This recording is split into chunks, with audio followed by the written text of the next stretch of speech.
À partir de 1983, l'organisation de la conférence la coopération islamique sollicite son UNESCO à elle, qui s'appelle ISESCO, dont le siège est à Rabat, au Maroc, pour élaborer une stratégie de confortation des communautés musulmanes installées en Occident, mais qui en fait, à la lecture du texte, est un document de conquête. Ce document s'appelle « Stratégie de l'action islamique culturelle à l'extérieur du monde islamique ».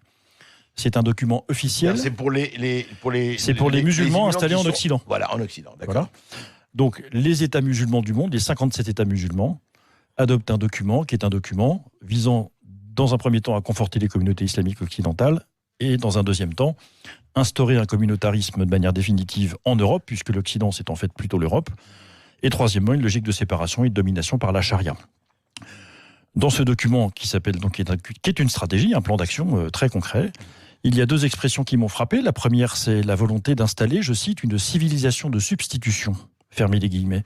Attendez, c'est écrit comme ça ? C'est écrit tel quel dans le document stratégique. Civilisation de substitution, dans ce document, donc, vise à substituer l'islam à la civilisation occidentale et à notre mode de vie occidental. Et puis, comme j'ai apporté le document avec moi, je ne veux pas faire d'erreur, je lis à la page 105 de ce document, il s'agit, je cite, de préparer les outils qui servent à construire une société islamique pure et saine, en harmonie avec sa nature et conformément à l'instinct naturel humain d'une part, aux bases de la démocratie européenne d'autre part. Donc l'intention est très claire, ça n'est pas simplement de nourrir les communautés musulmanes et de les inviter à continuer de se nourrir de leur foi et de leur culture, ce qui serait parfaitement légitime, ça vise à instaurer en Occident une société islamique. Oui, sauf que, attendez, vous venez de dire conformément aux bases de la démocratie européenne. Oui, mais alors c'est là qu'il y a un problème.